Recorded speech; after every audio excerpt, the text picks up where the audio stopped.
Anasema bodi ya ligi sio chombo cha uchunguzi. Msikia akifanya mahojiano akisema bodi ya ligi sio chombo cha uchunguzi, lakini mkumbushe tu kaka yangu Kuimanda, kozi ni kaka yangu, ni senior na nasoma naye mpira. Arudi nyuma akumbuke barua ambayo bodi ya ligi walitoa wakati wakiahirisha.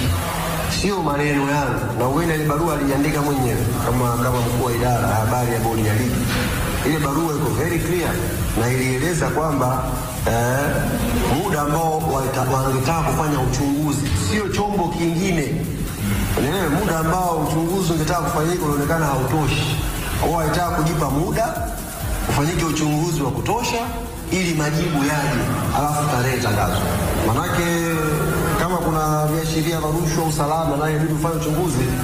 Sasa kama ile barua ilitoka na yeye nafikiri ndo aliandika kama mkuu wa idara, leo akituambia kwamba bodi sio chombo cha uchunguzi, na kwenye barua yake hakuwa ameelekeza kwamba kuna vyombo vya uchunguzi, kwa sababu ungeelekeza kwamba kuna vyombo vinafanya uchunguzi, leo hii wa Tanzania wadau wa mpira wangeenda kutuuliza hivyo vyombo. Ndio bwana, kama mechi hii imeahirishwa kwa sababu tumeachia chombo fulani kifanye uchunguzi, bila shaka yoyote leo hii wadau wa mpira wasingekuwa wanakwenda kwa bodi ya ligi kuuliza, wangeenda kwenye chombo husika, bwana chombo fulani Lesa Shugu ni masuala ya rushwa, TAKUKURU, wangeenda kuuliza, ni waandishi mngeenda pale, bwana TAKUKURU, hii mechi mliahirisha mashindano kwa sababu ya rushwa, ripoti imefikia wapi? Sawa, tumemsikiliza hapo Alikamwe. Bila shaka umepata kitu ambacho amekizungumza. Kwako wewe, unaendana na alichokisema au unaenda tofauti na alichokisema Ali Shabani Kamwe? Nafikiri Ali ana hoja ya kuzungumza hivyo, na unajua kitu ambacho pia watu wengi, hata mimi binafsi pia mimi ninatamani, yani inawezekana tukoepo kundi dogo ambao tunatamani kuona bodi ya ligi wanakuja kuzungumza kuhusiana na zile hoja ambazo amezizungumza, lakini wapo wengine inawezekana wao tu wakaamua kwamba hawataki kusikia bodi ya ligi wakizungumza hicho kitu, wakaegemea kwenye upande mmoja kwamba wanatamani kuona kama Yanga hata peleka timu uwanjani tarehe 15 mwezi wa 6 kwamba kitu gani ambacho bodi ya ligi itaenda kukifanya zaidi ya Yanga. Na hali alichokizungumza yani kinapita kule kwenye ile barua ya mwanzo ambayo bodi ya ligi walitoa.